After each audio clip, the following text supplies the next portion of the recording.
Assalamualaikum warahmatullahi wabarakatuh. Bismillah, alhamdulillah, hamdan lahya bil haqa'iqul iman bil qulub. Asyhadu an la ilaha illallah ghafirul dhunubi liman yatub. Wa asyhadu anna Muhammadan rasulullah sahibul maqamil mahmud. Allahumma shalli ala sayyidina Muhammad salatan taghfiru biha dzunub. Bismillahirrahmanirrahim. Bahkan qalbun yang usul atarin yasum ala rasulnya musyrik amin ba'du. Yang kami muliakan dan yang kami hormati para asatidz Sultan II yang dimuliakan Allah, santriwan-santriwati Sultan II yang hadir pada malam hari ini, yang ada di tempat yang penuh barokah ini, insyaallah. Santriwan-santriwati yang dimuliakan Allah, Rasulullah suatu saat juga pernah bersabda, Iqra'ul Qur'an fa inna Allah ta'ala la yu'adzibu qalban wa'al Qur'an. Rasulullah pernah bersabda, Iqra'ul Qur'an, bacalah Al-Qur'an. Pembelajaran pertama yang dialami oleh Rasulullah, yakni ketika di Gua Hira, dipelajari oleh malaikat Jibril kata-kata Iqra. Pembelajaran pertama adalah bacalah. Selain kita banyak berbaca sholawat, hendaknya kita juga banyak membaca Al-Qur'an. Nah, pembelajaran pertama, bacalah Al-Qur'an. Kenapa? Karena Al-Quran ini sangat istimewa. Al-Quran sangat istimewa dan mengistimewakan pemiliknya. Bahkan fa inna Allah Ta'ala la yu'adzibu qalban wa Al-Quran. Allah Ta'ala tidak akan pernah menyiksa hati seseorang yang di dalamnya ada Al-Quran, dipenuhi Al-Quran. Maksudnya apa? Di depan Iqra'ul Qur'an, bukan hanya orang yang hafal Al-Quran yang hatinya dipenuhi Al-Quran, tapi orang yang istiqomah setiap harinya membaca Al-Quran, termasuk wa'al Qur'an, tidak akan pernah disiksa oleh Allah. Kata-kata disiksa ada dua. Kalau enggak di akhirat, di alam kubur atau alam barzakh. Kalau di akhirat, di neraka. Kalau di alam barzakh, di alam kubur, ini juga ada siksaan. Yang telah kita ketahui, kita pasti akan berjumpa dengan yang namanya malaikat Munkar.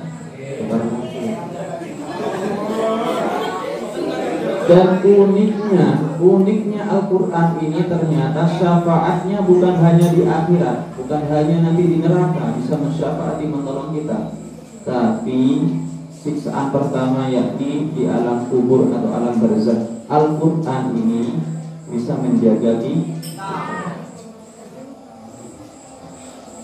Karena Allah sudah berjanji, yu'adzibu qalban wa Al-Quran, tidak akan pernah bisa orang yang hatinya dipenuhi Al-Quran istiqomah. Kenapa saya bilang kok nggak harus orang yang hafal Al-Quran? Tidak. Bahkan orang yang istiqomah baca Al-Quran sama. Saya pernah sering cerita, mungkin singkat ceritanya, seseorang laki-laki sudah beristri, ini meninggal. Ketika meninggal, kuburannya setelah sekian lama, bertahun-tahun, lebih 20 tahun, kena gali, kena bongkar. Ternyata kain kafannya masih utuh. Ditelusuri, ini laki-laki siapa? Itu ketemu. Ternyata istrinya masih ada, masih hidup. Ditanyakan, benar kamu istrinya dari laki-laki kuburannya di situ? Iya, kenapa? Apa keistimewaan suami Anda? Apa amalan suami Anda semasa hidup? Kenapa?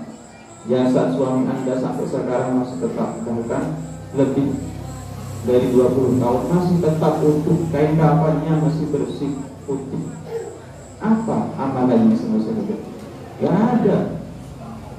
Amalannya selain kewajiban-kewajiban yang harus dikerjakan, sholat lima waktunya, setiap hari hanya punya amalan keistimewaan baca Al-Quran 3 juz. Bahkan kerjanya arsitek, kerjanya itu bangunan, kerja bangunan setiap hari. Hampir sehari full dia kerja bangunan, tapi masih sempat setiap harinya baca Al-Quran 3 juz. Kita yang seharinya banyak nganggurnya, 1 juz gak nyampe.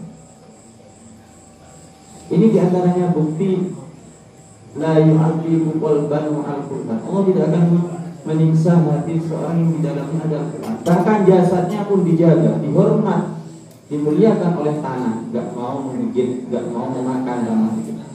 Jangankan tanah, cacingnya pun gak mau, dimuliakan.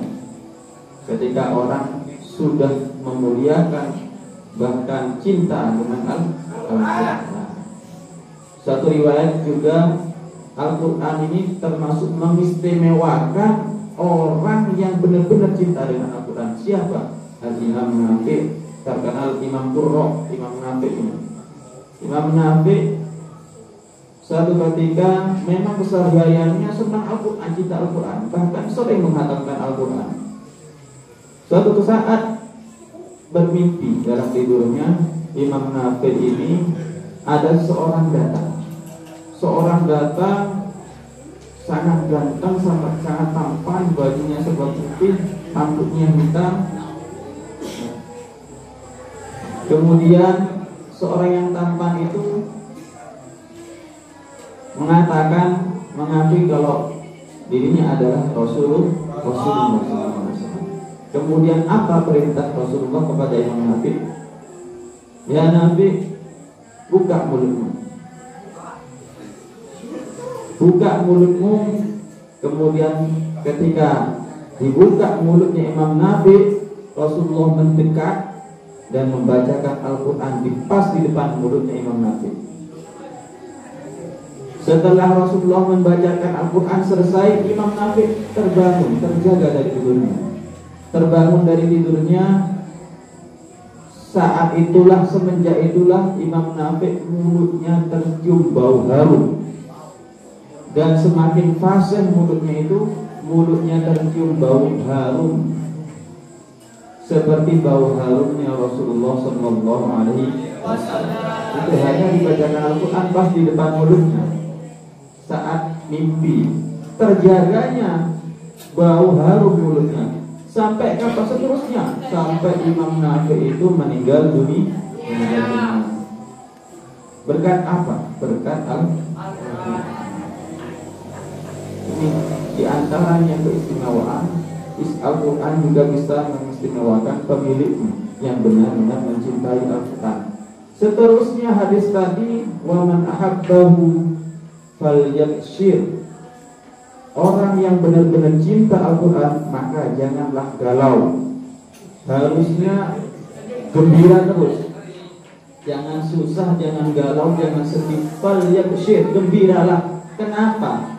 Karena ketika seorang sudah cinta Al-Quran, semua selainnya itu tidak ada bandingannya dengan Al-Quran yang dia cintai.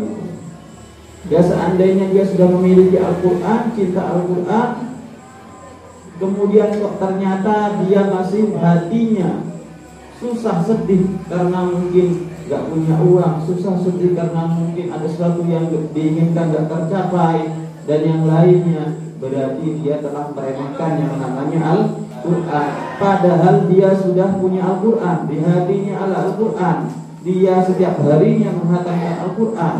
Tapi kenapa dia masih sedih dengan selainnya Al-Quran? Kenapa dia masih sedih dengan isi dunia, keinginan-keinginan yang tak tercapai dan yang lainnya? Padahal Al-Quran jauh lebih utama daripada yang lain. Berarti dia termasuk menghina, meremehkan Al-Quran.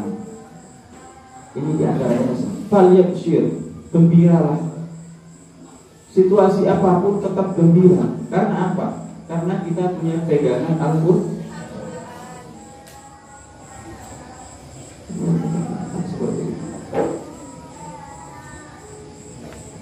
Terakhir, ini memang yang oleh guru-guru saya. Ketika kita bergaul sama orang penghafal Al-Quran, ini pesan. Ketika kita bergaul sama penghafal Quran atau bahkan yang sudah hafidul Quran, sebaiknya kita jaga agar tidak sampai menyakiti hati penghafal Al-Quran. Kenapa? Kata guru-guru saya, ketika seseorang menyakiti hati orang penghafal Al-Quran, maka otomatis Allah tersakiti. Yang tidak terima bahkan malaikat-malaikat Allah. Ketika orang sudah memusuhi orang penghafal Al-Quran, maka berarti dia telah memusuhi Allah. Ahlul Quran termasuk ahlullah, bahkan tamunya Allah. Hati-hati, balanya besar biasanya. Katanya guru saya seperti itu. Biasanya kalau orang sudah benci penghafal Al-Quran, bahkan menyakiti hatinya, hati-hati balanya. Bala bukan dari orangnya, tapi dari Al-Quran tersebut. Malaikat tidak terima. Ini pesan dari. Kenapa? Karena Al-Quran itu dimuliakan. Bahkan Al-Quran itu memuliakan. Istiqomahlah kita membaca Al-Quran setiap harinya, paling tidak 1 juz. Kalau kita ingin menjadi atau mempunyai status pecinta Al-Quran. Bahkan suatu saat pernah Mbah Maimun Jami'un Zubair itu jauh ya, anak kalian ketika sudah pernah dihatamkan Al-Quran, pernah baca sampai hatam 1 kali, maka dia itu sudah punya bekal hatinya untuk menerima ilmu-ilmu agama yang lain. Nur dari Al-Quran itu memancar, nanti mempermudah dia mencari ilmu-ilmu yang lain. Makanya yang belum hatam segera dihatamkan. Paling tidak 1 kali hatam Al-Quran, dia sudah punya nur dari Al-Quran di hatinya, yang sehingga dia itu mempermudah nanti bisa mendapatkan ilmu-ilmu agama Allah yang lain. Mudah-mudahan kita termasuk dari itu semua. Termasuk pecinta Al-Quran, bisa mendapat syafaatnya Al-Quran kelak di alam kubur dan di akhirat, sehingga kita termasuk orang-orang yang selamat sampai di surga Allah Subhanahu wa taala. Ini yang bisa saya sampaikan. Hadanallahu wa iyyakum. Wassalamualaikum warahmatullahi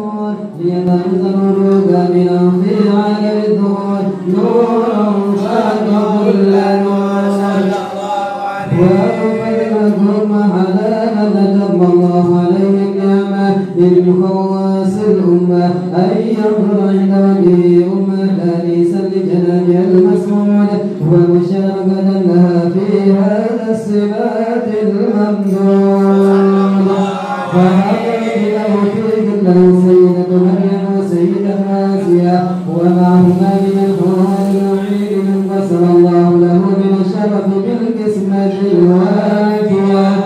فهذا الوقت الذي رتب الله على حضوره وجود هذا المولود، وخلق سر الكمال من النور الممود، وبرز الحامد المحمود مذينا لله بالتعظيم والسجود. صلى الله على محمد صلى الله عليه وسلم. صلى الله على محمد صلى الله عليه وسلم. اللهم صل على محمد يا نبي سلام عليك.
Bismillahirrahmanirrahim. Alhamdulillahirrahmanirrahim. Sallallahu alaihi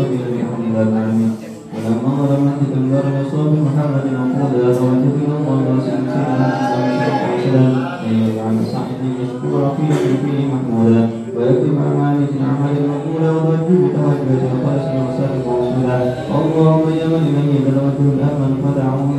ظاهرة وعلى الإنسان الحاضر فلو شاء منه قيودة ظاهرة نتوجه إليه شر السائلين لا سيد الأول سيد المرسلين عبد الصالح نبي سيدنا محمد الذي عمل سلاسل عليه المصلي يسلم على البدر الآمنة مستودع لنا في حاكم السير عن بيت عوضك الشاملة ولا بأكبر من القصد شاط الأبخار بكل موطن موطن من كل مذهب عاصم الذهب في الباب نسأل وسير شارك ذلك بالباب سيد الأولين شرف السبعين عبد العموم الخالص المخصوص من أبيات الخصائص اللهم صل وسلم عليه وعلى آله وصحبه وآل حضرة إبراهيم أحبابي اللهم إنا نقدم إليك جاهدنا بالكريم ونسألك بالشر مطار عظيم وأن تعزنا محبة رحمتنا وسبب بنفع عنايتك وأن تقودنا في جنة ولنا رغبتنا بجميع آياتك وأحسين وقايتك وأن تبلغنا في شرف قربك لسوهد الحبيب